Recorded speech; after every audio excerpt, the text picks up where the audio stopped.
Dave Chappelle's recent revelation has stirred the rumors surrounding Kevin Hart's path to fame. In Dave's perspective, Kevin's rapid ascent would have been impossible without compromising his principles. With certain dots, like when I see that they put every black man in the movies in a dress at some point in their career, I'll be connecting them down like, wow, all these brothers gotta wear a dress. Wallace. Wow. Wow. I don't think anyone saw this one coming. While both comedians have achieved remarkable success, Dave fearlessly exposes the dark side of Hollywood, recounting his own experiences of manipulation and exploitation. A prevalent conspiracy theory suggests that entertainers are coerced into wearing dresses on screen, particularly black comedians, perpetuating harmful stereotypes. Dave Chappelle, another great comedian, said that, in the industry, they tried to make him wear a dress. Have you ever ran into that with scripts, and is that something that, you wouldn't do, for? I definitely haven't ran into to put on the dress. I mean, you have to have boundaries. What do you want, Shanae? Oh my goodness. If it isn't Little Miss Attitude, why are you always over here? While the truth remains debated, it is undeniable that numerous films feature black male actors in such roles, contrasting with their white counterparts. Notably, Dave Chappelle courageously speaks out about this industry practice. In the annals of 2005, a pivotal moment arose when Dave Chappelle, in a move that reverberated through the entertainment industry, defiantly declined a staggering $50 million contract from Comedy Central. Because my name and likeness is being used by them in perpetuity throughout the universe. It's in the contract. Departing without a whisper of his whereabouts, he sought solace in the embrace of South Africa. Meanwhile, the insidious tendrils of tabloid media wove a web of conjecture, spinning tales of Dave's supposed descent into the clutches of crack addiction and a looming mental collapse. However, upon his triumphant return from the African continent, a seat on the Oprah Winfrey Show became the platform for Dave to set the record straight.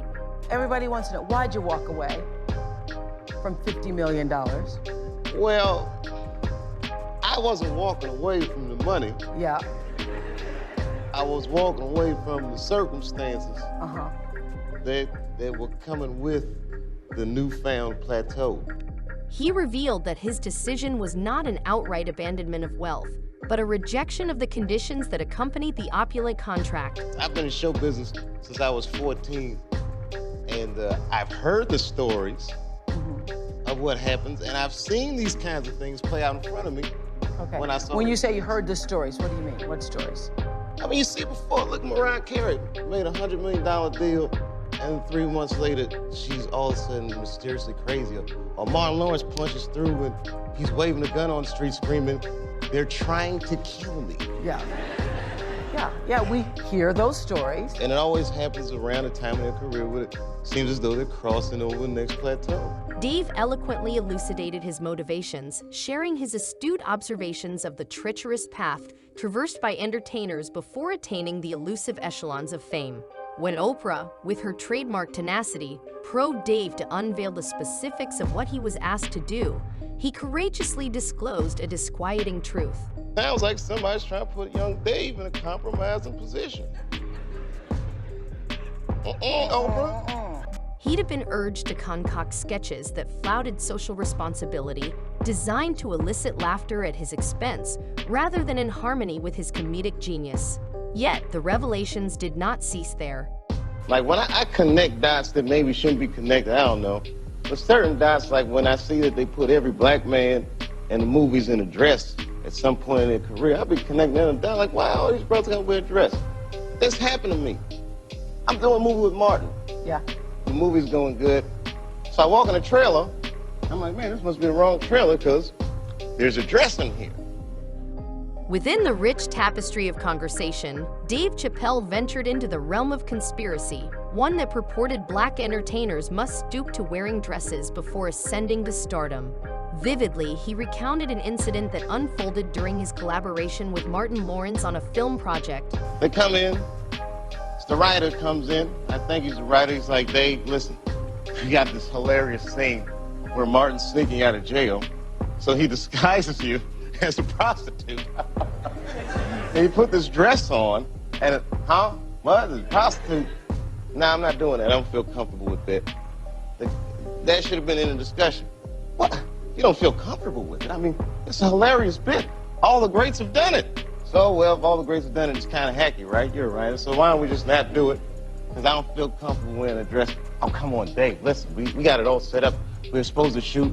Every minute you waste costs this much money. You know, the pressure comes in. Astonishingly, even after voicing his discomfort with donning such attire, the relentless pressure from writers and producers persisted, admonishing him that the pantheon of comedic greats had similarly succumbed to this expectation.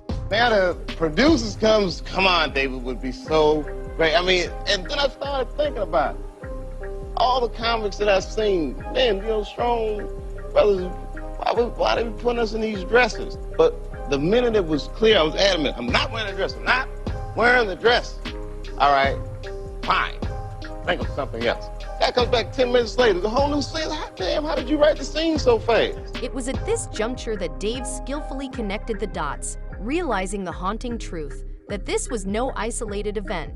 To his dismay, he discovered that the script itself had been crafted in two versions, a contingency plan should he dare to defy the dress. The new pope is 9-year-old Oscar nominee, Kevin Wallace. Wow. Wow. I don't think anyone saw this one coming. In this captivating narrative, lessons for actors and comedians abound, urging them to stand firm against compromise. Kevin Hart's journey takes center stage, with his SNL dress appearance marking a turning point. It catapulted him to greater opportunities in the film industry, alongside renowned actors like Will Ferrell and Dwayne Johnson. Dave Chappelle, another great comedian, said that, you know, in the industry, they tried to make him wear a dress. Have you ever ran into that with scripts, and is that something that, you know, you wouldn't do, you know, for I definitely haven't ran into to put on the dress. I mean, you know, you have to have boundaries. You have to have limits that you refuse to cross. You know, for me, I know what they are. They've yet to been challenged, so, you know, I don't have to speak on them. I was asked to dribble a basketball on the talk show this morning. You look said good no to doing that. Not that was a dress, but I was like, no, I'm gonna look stupid. You know, at the end of the day, you gotta know that you're a brand. I'm a brand. You need to protect your brand at all times. When things happen that can possibly affect your brand, your brand can be diminished, and you don't want that to happen. So, you know, protecting my brand is definitely a priority. Kevin's own production company, Heartbeat Productions, thrived, while partnerships with major platforms and captivating commercials solidified his success. Despite personal revelations, Kevin's career remained unscathed, leaving us pondering the intricate ties that connect comedic forces.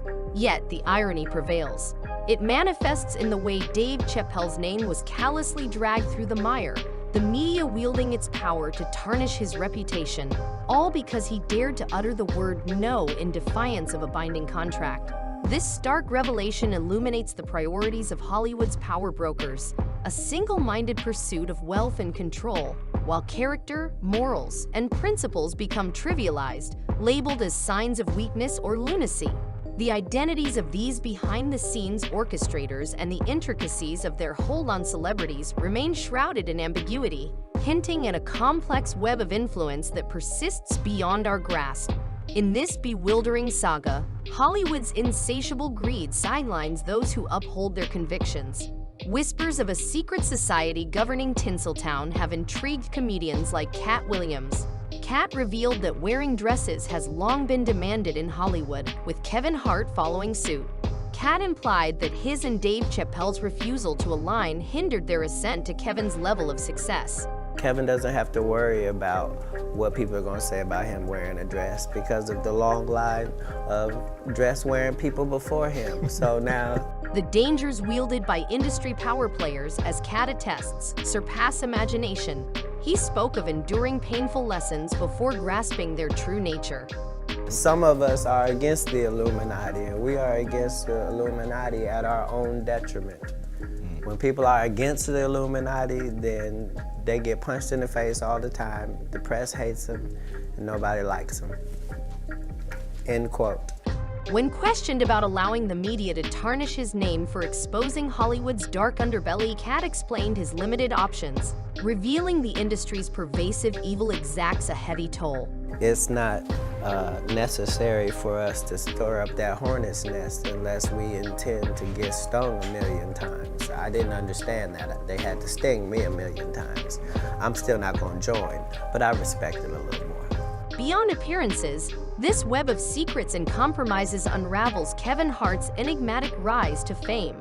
Determining if wearing a dress solely propelled his success remains challenging. Undoubtedly gifted and tirelessly dedicated, Kevin's relentless pursuit has unsettled Dave Chappelle. If your mouth is really, really big and you try to tell the truth for a living and you like to air people out, hatred is coming your way. Kevin seems to have shifted focus from guarding boundaries and his brand. For devoted fans, this matter transcends dress debates. It delves into individuals' willingness to sacrifice for wealth and fame. The dress itself isn't the source of humiliation. Rather, Kevin's crossing of a once-held boundary.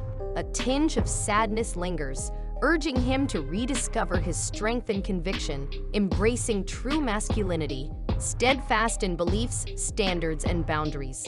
As we explore the multifaceted layers of this discourse, the question lingers: did Kevin Hart truly forfeit his soul and principles in exchange for fame? I invite you to share your thoughts and reflections on this matter. Leave your comments below, and be sure to watch the forthcoming video as it further unravels the intricacies of this enigmatic realm.